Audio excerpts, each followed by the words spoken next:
July 16, 1940, Wolf's Lair, East Prussia. Adolf Hitler signed Führer Directive No. 16, the operational order for Operation Sea Lion, the invasion of Great Britain. The document, classified as most secret, laid out Germany's plan to land 160,000 troops on English beaches between Ramsgate and the Isle of Wight within 3 days. General Franz Halder, Chief of the General Staff, studied the invasion maps with growing confidence. Britain stood alone, isolated after France's collapse.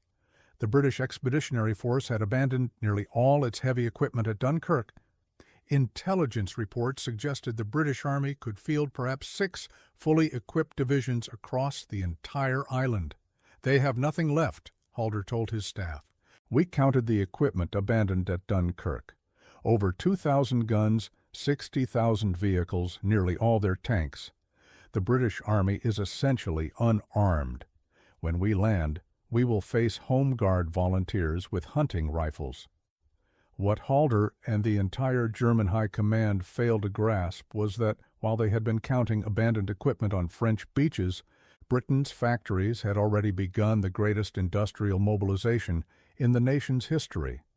The island that appeared defenseless was, at that very moment, producing weapons at rates that would soon exceed German output across the entire European continent.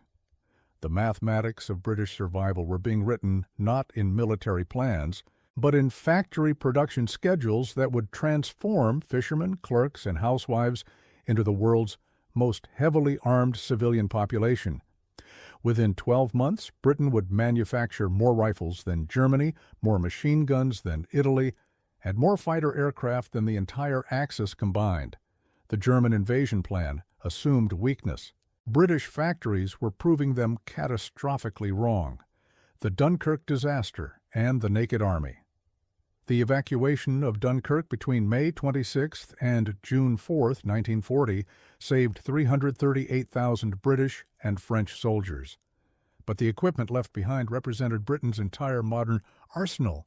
The official British War Office accounting of abandoned equipment told a devastating story. Guns abandoned. 2,472 artillery pieces, including virtually every modern anti-tank gun. Vehicles lost. 63,879 trucks, cars, motorcycles, and carriers. The entire mechanized capability of the British Army. Tanks destroyed or abandoned. 475, including most of Britain's modern cruiser tanks. Small arms left behind.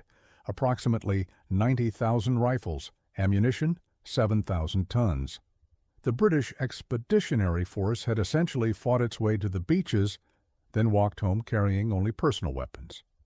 General Alan Brooke, who would become Chief of the Imperial General Staff, wrote in his diary on June 1, 1940, "Nothing but a miracle can save the British Expeditionary Force now. The equipment losses are catastrophic. We have perhaps 200 tanks left in all of Britain and artillery to equip perhaps 8 divisions. If the Germans come now, we cannot stop them." German intelligence assessments confirmed this weakness. A report from Admiral Wilhelm Canaris, head of the Abwehr, stated, "The British Army in its present state could not resist a determined invasion. They lack modern weapons, adequate artillery, and sufficient small arms. Most units are equipped with obsolete weapons or none at all." The Home Guard, formed on May 14th as local defense volunteers, numbered over 1 million men by the end of June, but they drilled with broomsticks, with pikes made from kitchen knives lashed to poles, with sporting rifles that couldn't penetrate modern body armor. Winston Churchill himself admitted, "We are fighting with the courage of lions, but we have the weapons of lambs." What the Germans didn't know was that even as they compiled these accurate assessments of British weakness, the transformation had already begun. The miracle Brooke hoped for wasn't divine intervention. It was British industrial capacity operating at levels the Germans couldn't imagine. The shadow factory scheme Awakens Britain's salvation had been planned years before the war began. In 1936, as German rearmament accelerated, the British Air Ministry developed the Shadow Factory scheme. The concept was revolutionary for its time. Instead of building new government arsenals, existing private manufacturers would create parallel production facilities, shadows of their peacetime operations, ready to convert to war production instantly. Lord Nuffield, the Morris Motors magnate, committed to building Spitfire components. Austin Motors prepared to produce aircraft parts. Roots Group planned tank production. These shadow factories, built with government money but operated by private industry, represented Britain's insurance policy against exactly the crisis now unfolding. On June 3, 1940, the day before Dunkirk's final evacuation, the Ministry of Supply activated the full shadow scheme. What had been theoretical capacity became operational reality overnight. The transformation was staggering in its speed and scope. The BSA factory in Birmingham, which had produced bicycles and motorcycles, converted entirely to rifle production within 2 weeks. The Standard Motor Company in Coventry, which had built passenger cars, began producing Bristol Hercules aircraft engines. The Roots Group factory in Ryton started manufacturing Humber armored cars and later tanks. William Roots, head of the automotive group, received a call on June 5 from Lord Beaverbrook, the newly appointed Minister of Aircraft Production. "How quickly can you convert to Blenheim bomber production?"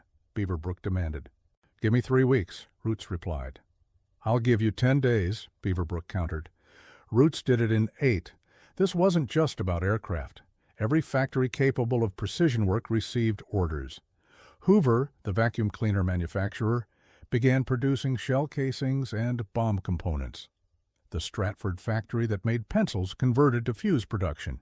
Dunlop Rubber shifted from tires to aircraft components and rubber boat production. By July 1, 1940, just 3 weeks after Dunkirk, Britain's armament production had increased by 40%. By August 1st, it had doubled. The Germans, studying pre-war statistics, had no idea this transformation was occurring. The rifle that armed a nation. Britain's most urgent need was rifles. The Lee-Enfield No. 4. Mark I, the standard British service rifle, was a weapon the Germans respected. Its 10-round magazine, smooth bolt action, and accuracy to 800 yards made it superior to the German Kar 98K in sustained fire, but Dunkirk had cost Britain 90,000 rifles, and production before the war had been merely 1,500 per month from the Royal Small Arms Factory at Enfield Lock. At that rate, replacing Dunkirk's losses would take 5 years. Britain had perhaps 3 months before invasion. The solution came from BSA, Birmingham Small Arms Company, the largest firearms manufacturer in the British Empire. On June 10th, the company received an order that would have seemed impossible weeks earlier. Produce 100,000 Lee-Enfield rifles in 6 months. BSA's managing director, James Leake, called an emergency meeting of his engineers.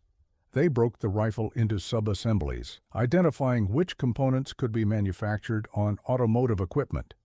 The barrel required specialized rifling machines, but the stock could be shaped on furniture lathes. The bolt could be machined on automotive equipment with minimal modification. Within 2 weeks, BSA had converted 3 entire factory buildings to rifle production. They recruited machinists from laid-off automotive workers, trained them in 6 days, and had them on production lines. The first new rifles came off the line on June 28th, just 18 days after receiving the order. By the end of July, BSA was producing 3,000 rifles weekly. By September, the rate hit 5,000 per week. By December 1940, BSA alone was producing more Lee-Enfields monthly than Germany was producing all rifles combined. But BSA wasn't alone. The Fazakerley factory in Liverpool came online in August.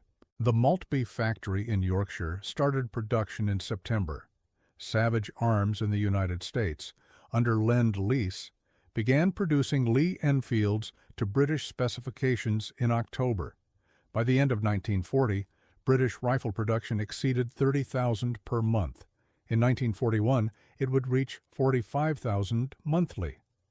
Total wartime production would exceed 4 million rifles, enough to arm every man in Britain twice over. The Germans knew none of this. Their intelligence estimated British rifle production at perhaps 5,000 monthly maximum. The actual figure was 9 times higher. The Sten gun revolution. Even as rifle production soared, British designers recognized a gap. The Army needed a submachine gun for close-quarters combat, something cheap, fast to produce, and effective. The Thompson submachine gun, purchased from America, cost $200 each and required 50 hours of machining time. Britain needed something simpler.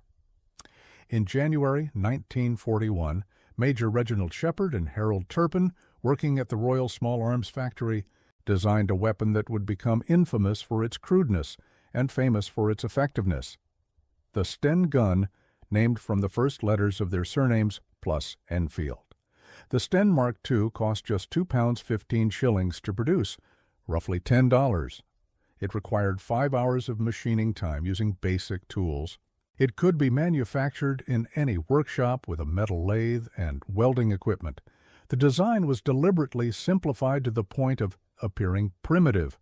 The weapon fired 9mm parabellum ammunition, using captured German pistol ammunition if necessary. Its 32-round magazine, while prone to jamming if loaded to full capacity, provided substantial firepower. Most importantly, production could be distributed across hundreds of small workshops. The BSA factory in Birmingham produced Sten guns at a rate of 20,000 per week by mid-1942. The Royal Ordnance Factory at Fazakerley added another 15,000 weekly. Small machine shops across Britain produced components that were assembled in central facilities. By 1943, Britain was producing 47,000 Sten guns weekly. Total wartime production exceeded 4 million units. The weapon that looked like it was made in a garage became the symbol of British industrial improvisation, arming resistance movements across occupied Europe. The German MP-40, their standard submachine gun, required 30 hours of precision machining and cost 25 times more than a Sten. Germany produced approximately 1 million MP-40s during the entire war. Britain produced 4 times that many Stens, while simultaneously producing millions of rifles. If you're learning incredible historical facts about World War II industrial production that textbooks never taught you, make sure to subscribe to this channel.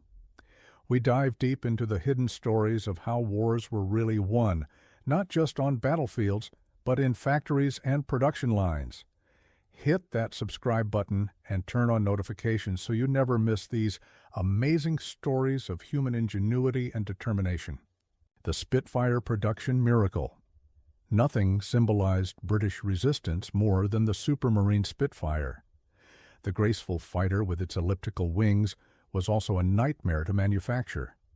Each aircraft required over 13,000 individual parts, many requiring precision machining to thousandths of an inch. The complex curved wings alone needed skilled craftsmen and specialized jigs. In June 1940, Britain possessed fewer than 400 operational Spitfires. Supermarine's factory at Southampton could produce approximately 5 aircraft per week, a rate that couldn't replace combat losses, much less expand the force. Lord Beaverbrook, the Minister of Aircraft Production, set an impossible goal: triple Spitfire production within 3 months.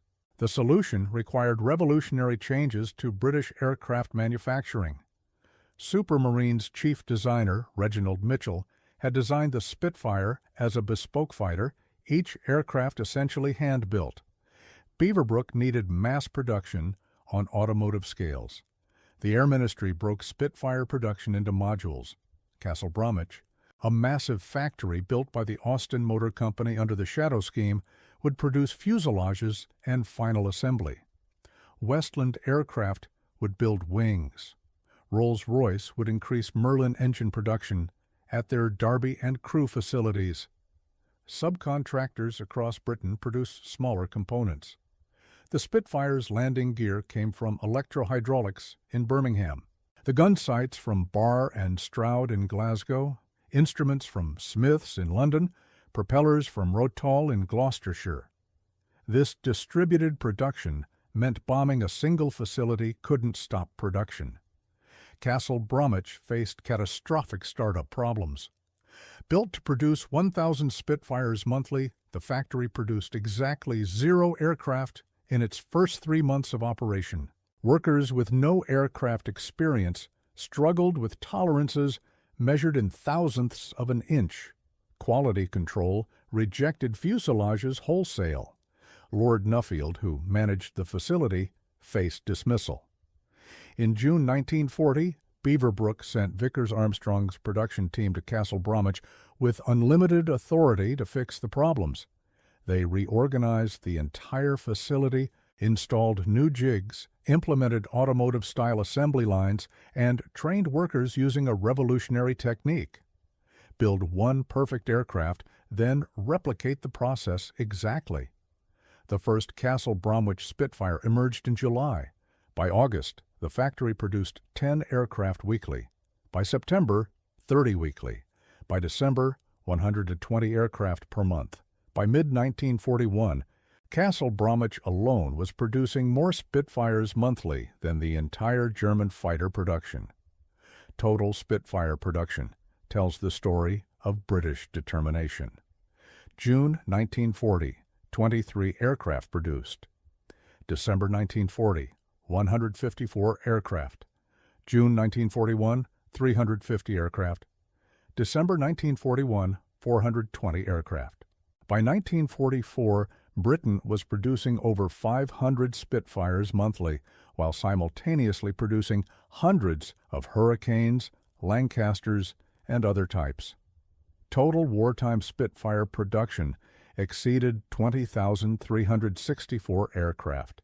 Germany produced approximately 33,000 Bf 109 fighters total during the entire war across all variants. The Spitfire alone nearly matched that production, while Britain simultaneously built 20,000 other fighter types. When German intelligence estimated British fighter production in July 1940, they calculated Britain could produce perhaps 200 fighters monthly maximum. The actual figure was over 400 and rising rapidly. This intelligence failure would prove catastrophic. The Hurricane workhorse. While the Spitfire captured imagination, the Hawker Hurricane won the Battle of Britain. In July 1940, the RAF operated over 600 Hurricanes versus 300 Spitfires. The Hurricane's simple construction made it easier to produce, easier to repair, and easier to maintain under field conditions. Designed by Sidney Cam, the Hurricane used a traditional structure, fabric-covered steel tube frame construction, that required less precision tooling than the Spitfire's stressed skin monocoque. A damaged Hurricane could be patched in field workshops. A damaged Spitfire often needed factory repairs. This simplicity translated to production speed. Hawker's factory at Langley could build Hurricanes faster than Supermarine could build Spitfires. Gloucester Aircraft at Brockworth produced additional Hurricanes under license. Austin Motors at Longbridge built complete Hurricane fuselages on automotive assembly lines. Canadian Car and Foundry in Montreal began Hurricane production under license in January 1940. This transatlantic production meant Britain could sustain fighter production even if home factories were bombed. By September 1940, Canadian Hurricanes were arriving in Britain at a rate of 20 aircraft monthly. Hurricane production peaked at over 400 aircraft monthly in 1941. Total production exceeded 14,500 aircraft, making it the most produced British fighter until the introduction of later marks. In the critical summer of 1940, Hurricanes outnumbered Spitfires in frontline squadrons by 3-2. The Germans focused on the glamorous Spitfire, underestimated hurricane numbers. Luftwaffe intelligence reports from August 1940 estimated total British fighter strength at approximately 600 aircraft. The actual number exceeded 1,300, and more arrived daily from factories the Germans didn't know existed. The tank production transformation Dunkirk cost Britain 475 tanks, essentially the entire armored force. In June 1940, Britain possessed perhaps 200 operational tanks total, mostly obsolete light tanks with machine guns. If Germany invaded, British tanks couldn't stop them. The tank production crisis differed from aircraft or rifles. Britain had no established mass production capability for armored vehicles. Small workshops built tanks essentially by hand, producing perhaps 50 monthly across all manufacturers. This artisanal approach couldn't meet wartime needs. The solution came from an unexpected source. The Vauxhall Motors factory at Luton, owned by General Motors, received an urgent contract in June 1940. Design and produce a new tank in 6 months. The result was the Churchill infantry tank, a heavily armored vehicle designed for breakthrough operations. But the Churchill wouldn't arrive in time to stop an invasion in 1940. Britain needed tanks immediately. The answer was the Valentine, designed by Vickers Armstrong in 1938 but not yet in production. The Valentine's simple construction made it ideal for mass production by automotive manufacturers. Vickers Armstrong's factory at Newcastle began Valentine production in May 1940. Metro Camel, a railway carriage manufacturer, converted to tank production in July. The Birmingham Railway Carriage and Wagon Company started Valentine production in August. By September, 3 factories were building Valentines using automotive assembly techniques. The Valentine proved perfect for mass production. Its small size meant faster production. Its reliable engine, actually an AEC bus diesel, required no specialized parts.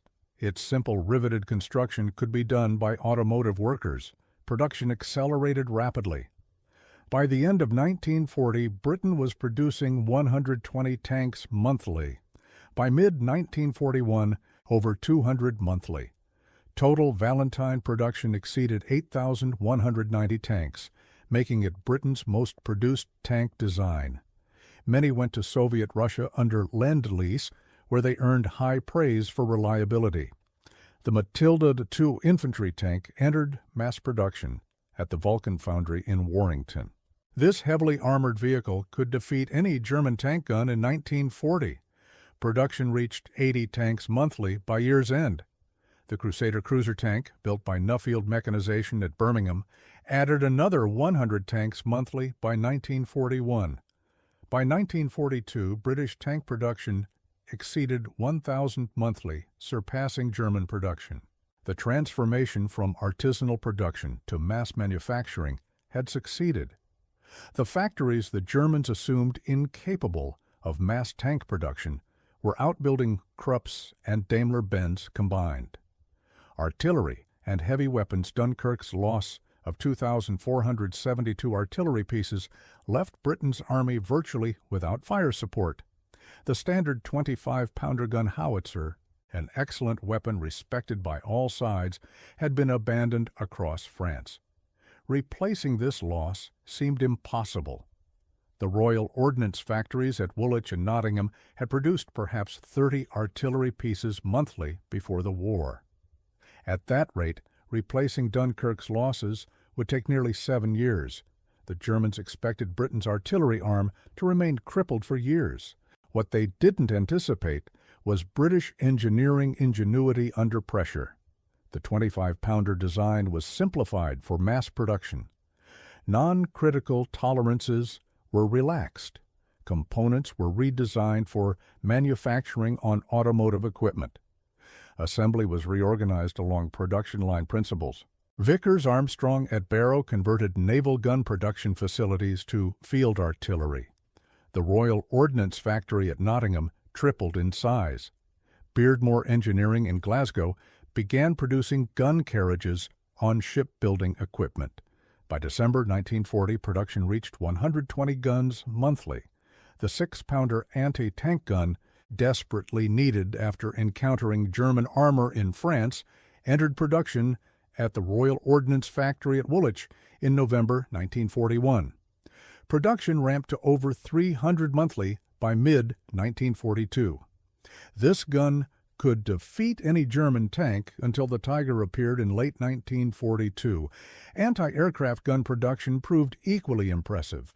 The famous 3.7-inch anti-aircraft gun, arguably the best heavy anti-aircraft weapon of the war, was produced at rates exceeding 100 monthly.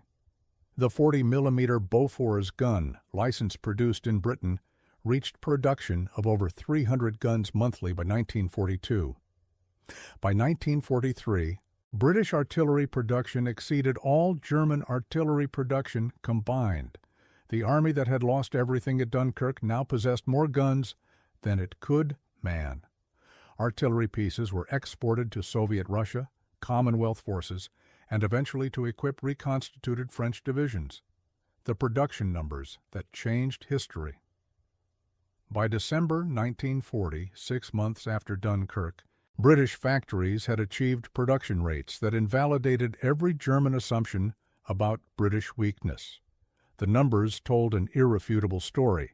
Rifles, Lee-Enfield production 30,000 monthly, Sten gun production ramping to 10,000 monthly, total small arms production over 40,000 monthly, machine guns, Bren gun production 8,000 monthly, Vickers machine gun production 2,000 monthly, Browning aircraft machine gun production 12,000 monthly, fighter aircraft Spitfire production 154 monthly, Hurricane production 300 monthly, other fighter types 50 monthly, total fighter production over 500 monthly, bombers Wellington bomber production 120 monthly, other bomber types 180 monthly, total bomber production 300 monthly, tanks Valentine, Matilda, Crusader production 120 monthly combined, artillery 25-pounder production 120 monthly, anti-tank and anti-aircraft guns 200 monthly combined,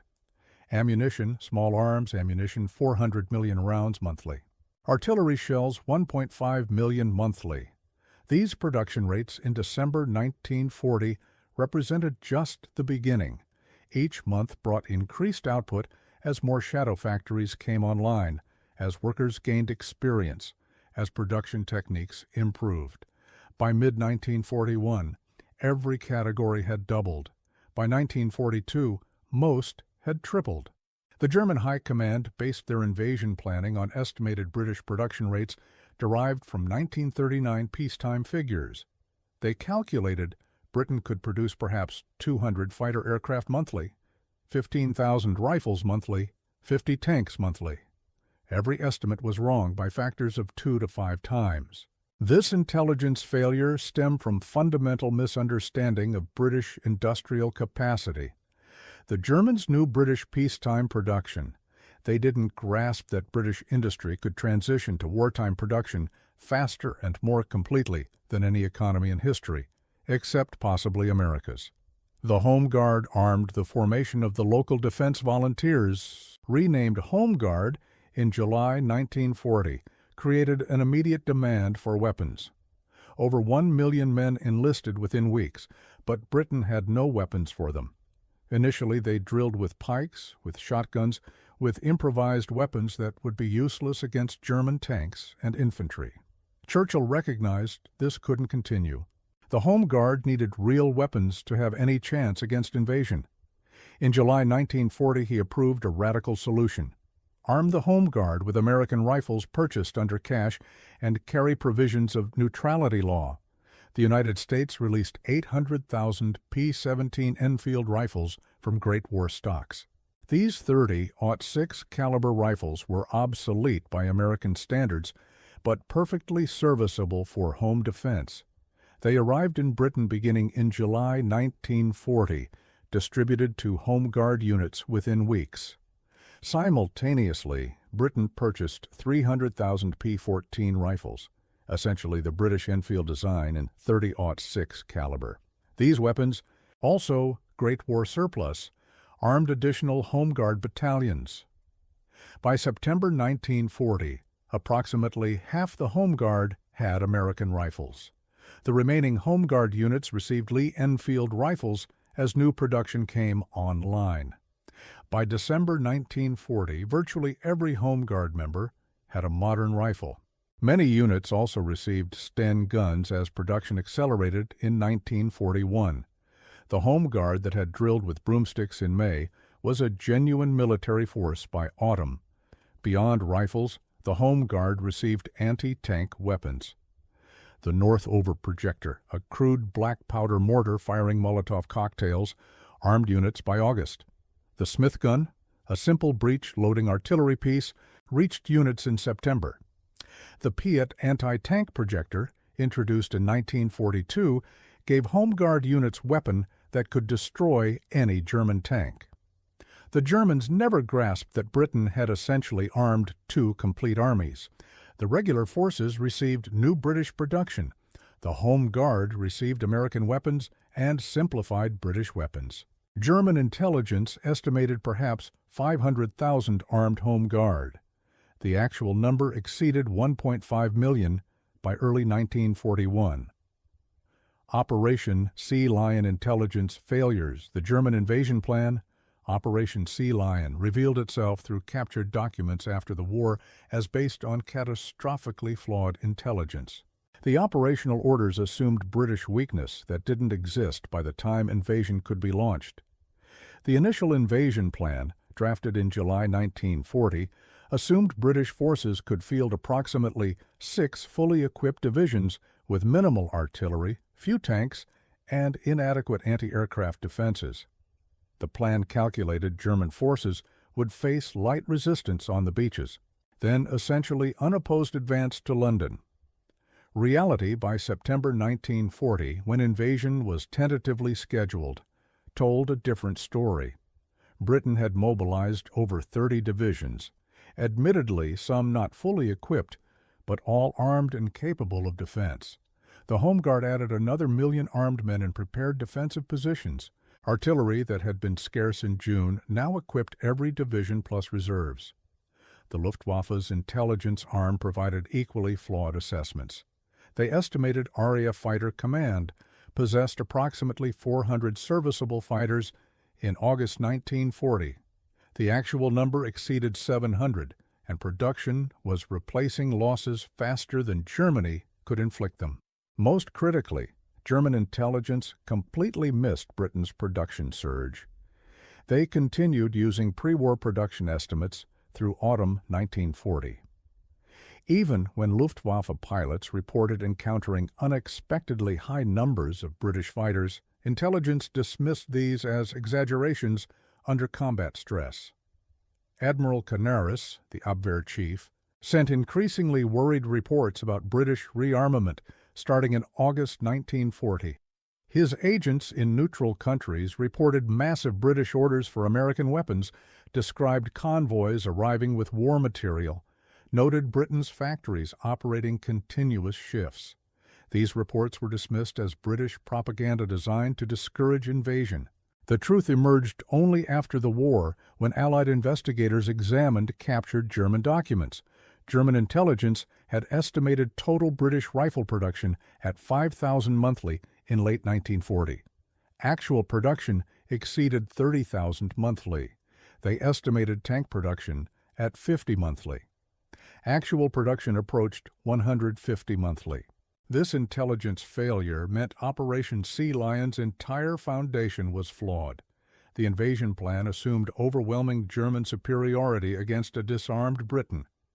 Reality was approaching parity in ground forces and British superiority in fighter aircraft over Britain itself.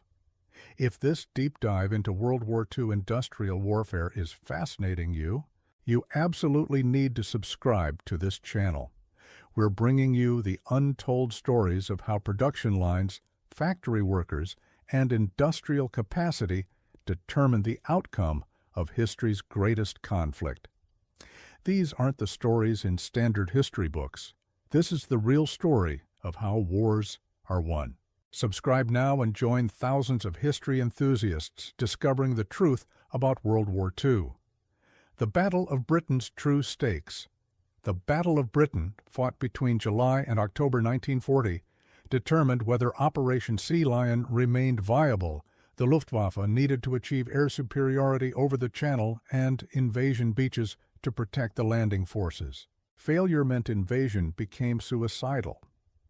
The battle's popular narrative focuses on brave RAF pilots in Spitfires and Hurricanes defeating the German onslaught through skill and courage. While true, this overlooks the industrial foundation that made victory possible. The RAF could sustain losses because factories replaced aircraft faster than combat destroyed them. In August 1940, Fighter Command's hardest month, the RAF lost 477 fighters in combat and accidents. British factories produced 496 new fighters that same month. Losses were replaced with a small surplus for force expansion. Pilot training, not aircraft, became the limiting factor. The Luftwaffe faced the opposite situation.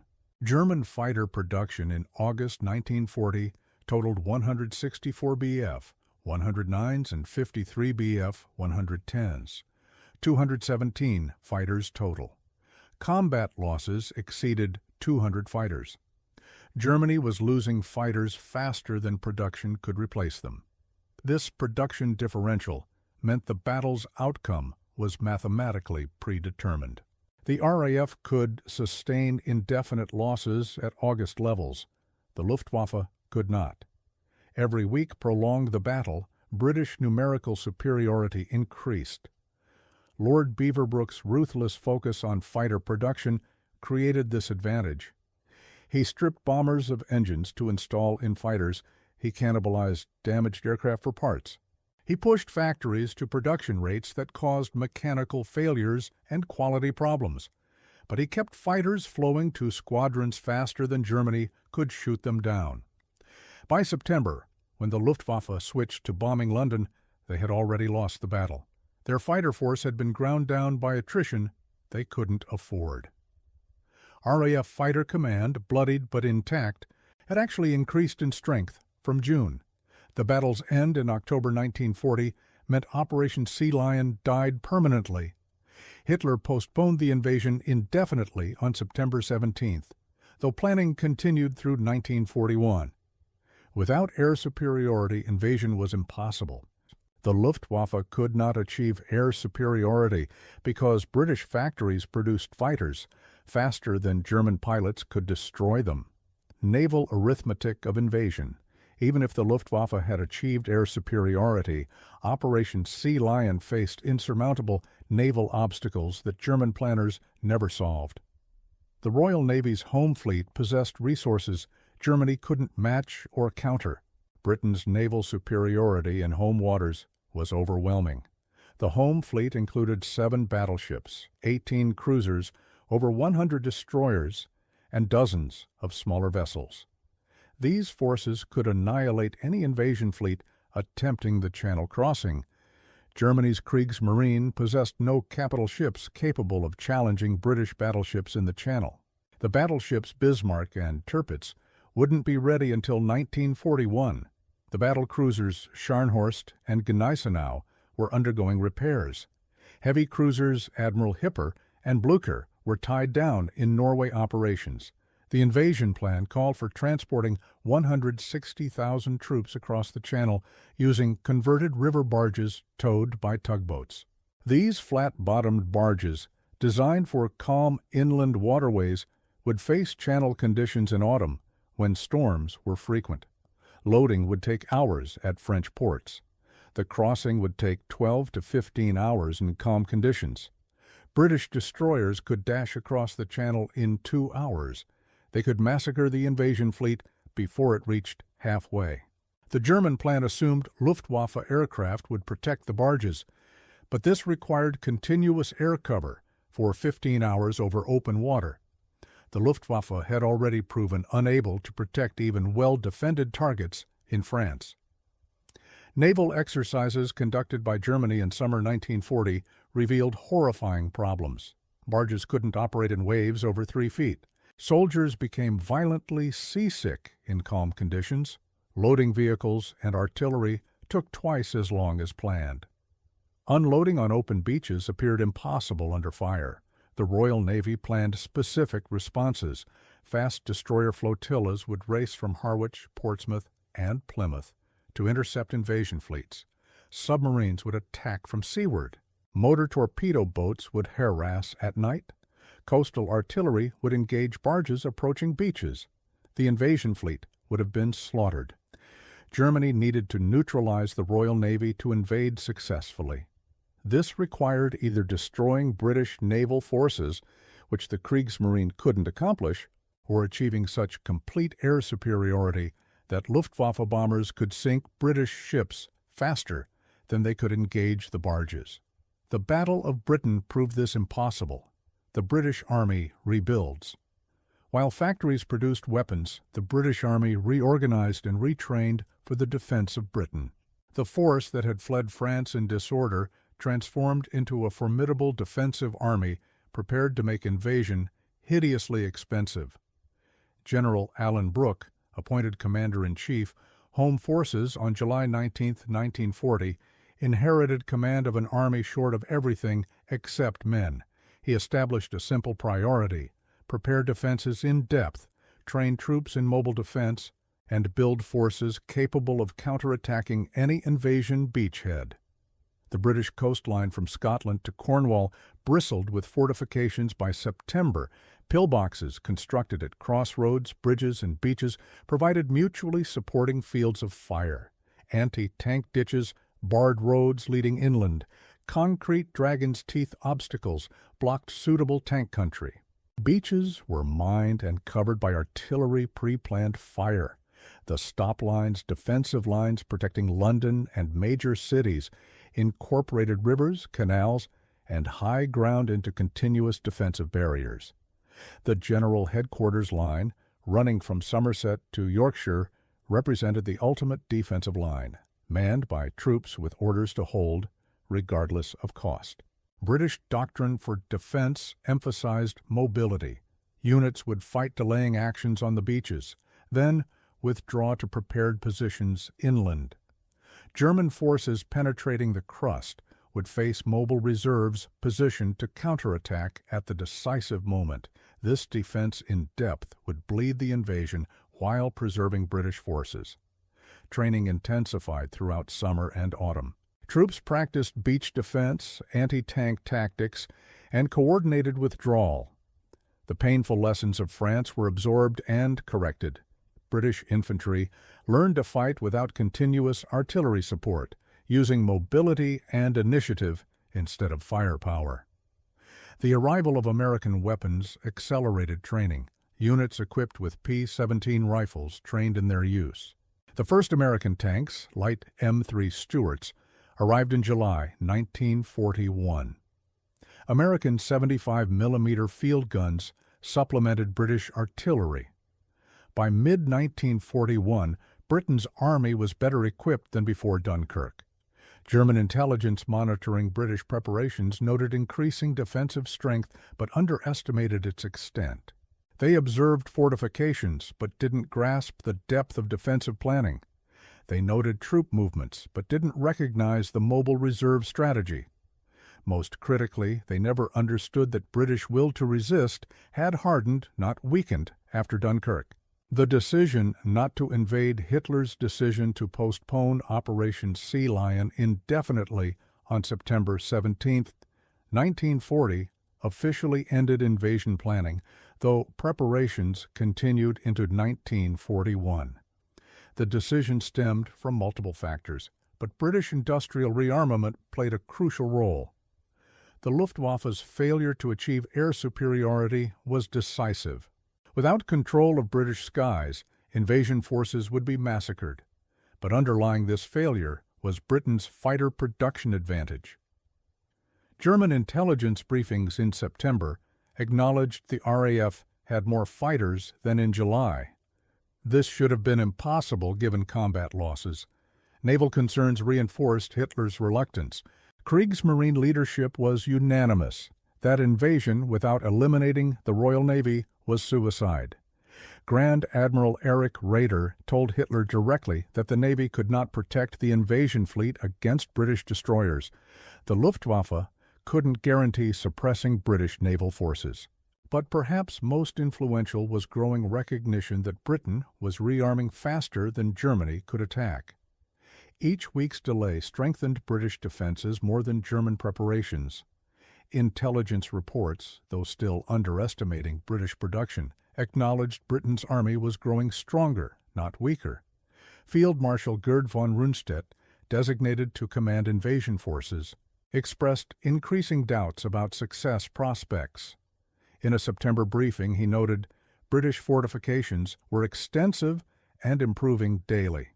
He questioned whether German forces could achieve decisive victory before British reserves contained the beachhead. His pessimism influenced Hitler's thinking. The final factor was strategic. Barbarossa, the invasion of Soviet Russia, was already in advanced planning stages. Hitler's attention shifted eastward. Britain, unable to threaten the continent, could be ignored, while Germany dealt with what Hitler considered the greater threat. The decision to attack Russia in 1941 made invading Britain unnecessary and tactically impossible. Operation Sea Lion remained theoretically active until February 1942, when Hitler finally canceled it formally. By then, the moment had passed. Britain in 1942 possessed larger, better-equipped forces than in 1940. The industrial mobilization that had saved Britain in 1940 made invasion absolutely impossible by 1942. The production war Britain won. The true battle for Britain's survival was fought not in the skies over Kent, but in the factories of Birmingham, Manchester, Glasgow, and Newcastle.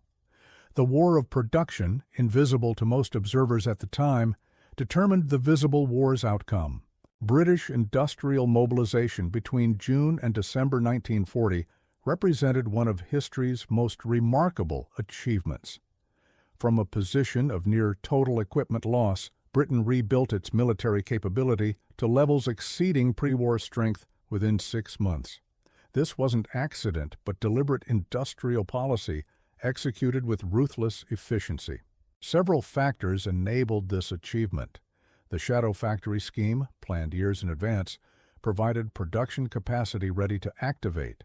Existing private manufacturing possessed the skills, equipment, and organization to convert to war production rapidly. The British workforce, motivated by existential threat, accepted conditions and hours that peacetime would never tolerate. Government coordination through the Ministry of Supply and Ministry of Aircraft Production eliminated peacetime inefficiencies.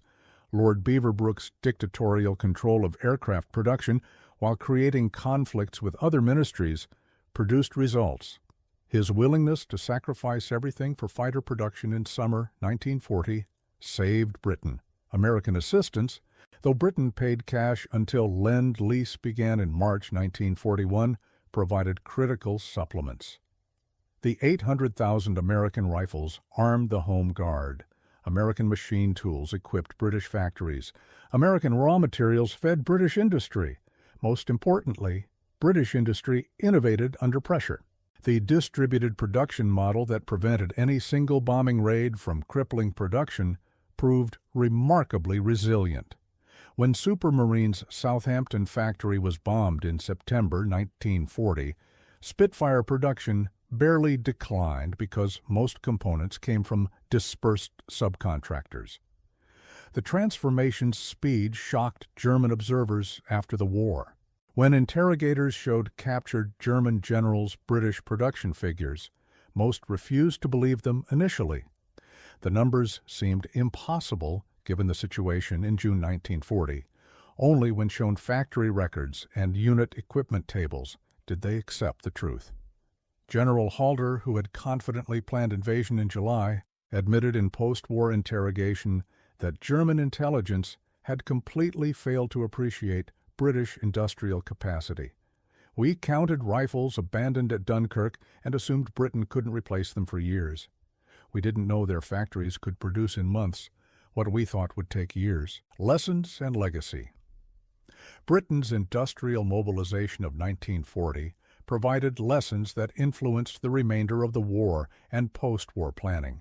The most fundamental was that industrial capacity, properly mobilized, could overcome apparently impossible situations.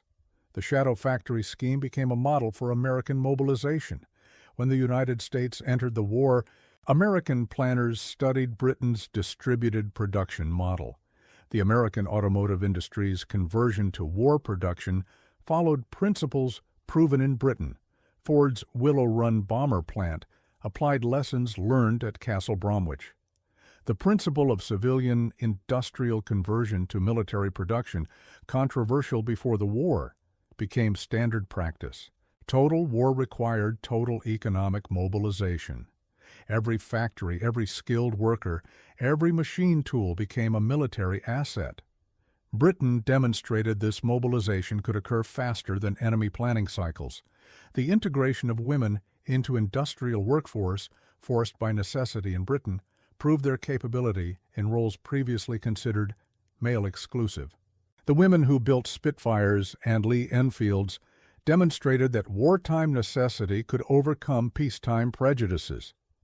Post-war, this experience would contribute to evolving social attitudes. Distributed production and supply chain resilience became recognized principles. Concentrating production in large facilities created vulnerability. Dispersing production across multiple smaller facilities provided resilience against bombing and disruption. Modern just-in-time manufacturing has forgotten this lesson, creating fragility that Britain's wartime experience would have warned against. Perhaps most importantly, Britain's survival demonstrated the value of long-term planning and preparation.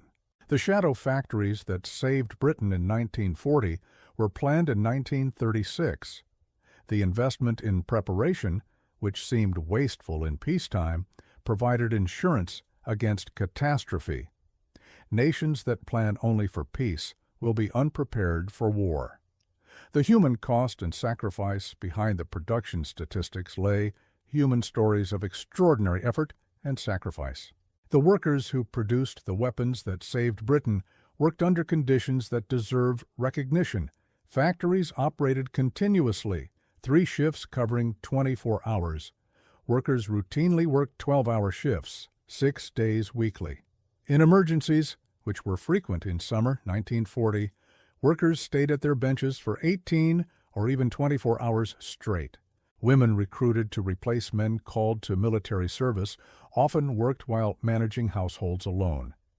They worked full shifts, then went home to care for children, tend gardens for food, and manage under rationing. Many worked through air raids, with production continuing even as bombs fell nearby. Factory accidents increased under pressure of continuous operation and inexperienced workers.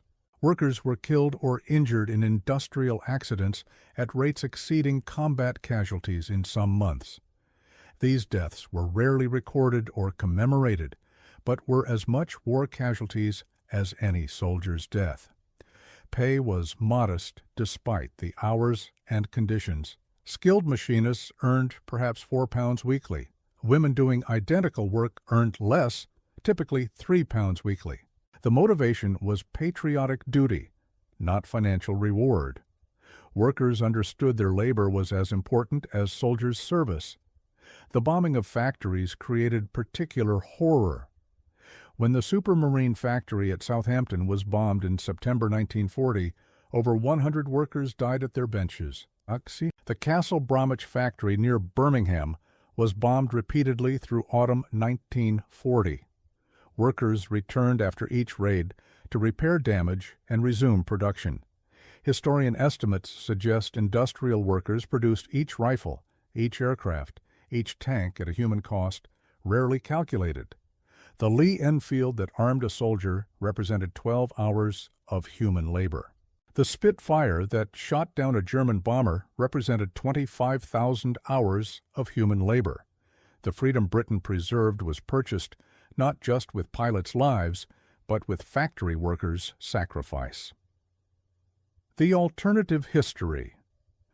What would have occurred if Britain's factories had failed to produce weapons at the rates achieved? This question haunts historical speculation. Without fighter production replacing losses, the RAF would have been ground down by attrition during the Battle of Britain. Even with superior pilot skill and radar control, numbers eventually determine outcomes. An RAF reduced to 200 fighters by October couldn't contest German air superiority. Without rifles and light weapons, the Home Guard would have remained the glorified civilian observers they were in June. The million men without weapons couldn't resist invasion. German troops landing would face armed opposition only from understrength regular forces.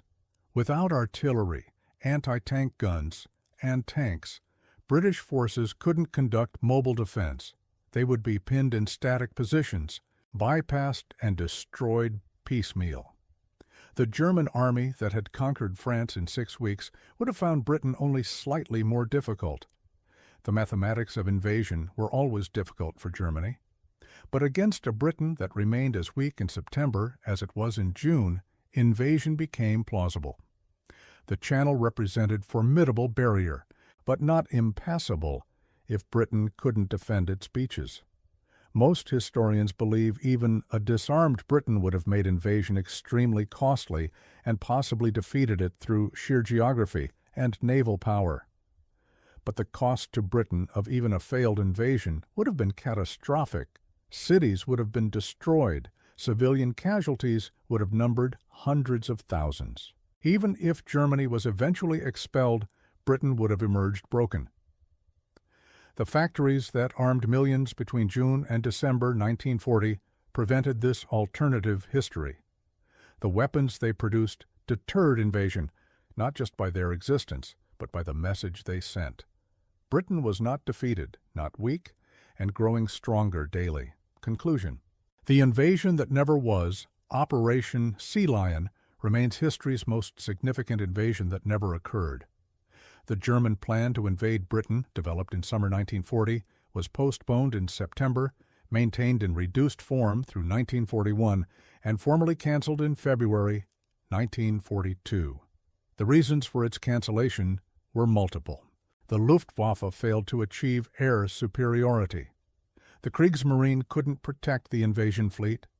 The British Army proved stronger than expected. Strategic priorities shifted to Russia. Weather and timing issues made the narrow window of opportunity close. But underlying all these factors was a fundamental miscalculation. Germany believed Britain was disarmed and defenseless after Dunkirk. German intelligence, based on accurate counts of equipment abandoned in France and reasonable estimates of pre-war British production, concluded Britain couldn't rearm for years. This assessment was logical, reasonable, and catastrophically wrong. It failed to account for British industrial capacity operating at wartime intensity. It failed to recognize the shadow factory scheme's significance. It failed to appreciate that democratic capitalism could mobilize resources faster and more completely than totalitarian control. The factories of Birmingham, Manchester, Glasgow, and Newcastle didn't just arm millions. They deterred invasion, saved Britain, and altered history. The workers who produced rifles at BSA, fighters at Castle Bromwich, tanks at Vauxhall, and artillery at Woolwich were as instrumental in British survival as the pilots who flew the Battle of Britain. Their story deserves remembrance. The men and women who worked brutal hours under dangerous conditions for modest pay accomplished something remarkable. They transformed British weakness into strength in months. They proved that industrial capacity, properly mobilized, could overcome military catastrophe. Germany learned too late that Britain's factories were as dangerous as its military. By the time German intelligence recognized British production rates, the moment for invasion had passed. Britain, written off as defeated in June 1940, stood stronger in December, stronger still in 1941, and absolutely secure by 1942. The invasion of Britain never occurred because British factories made it impossible. This is the hidden story of 1940, the production war that saved Britain while the world watched the Battle of Britain. The factories that armed millions defeated the invasion that never was, proving that in modern warfare, production lines can be as decisive as front lines. Hitler's Germany planned to invade Britain in 1940. Then they learned that British factories were arming millions faster than German intelligence thought possible. The invasion was postponed, then canceled, then forgotten. Britain survived, not just through courage and valor, though those were present, but through industrial mobilization that remains one of history's most remarkable achievements. The workers who built the weapons that saved Britain rarely received recognition equal to combat troops. But without their sacrifice, without their labor, without the weapons they produced, Britain's story in 1940 would have ended very differently. They were the unknown warriors of Britain's finest hour, and their victory was won not with guns, but with the production lines that built them,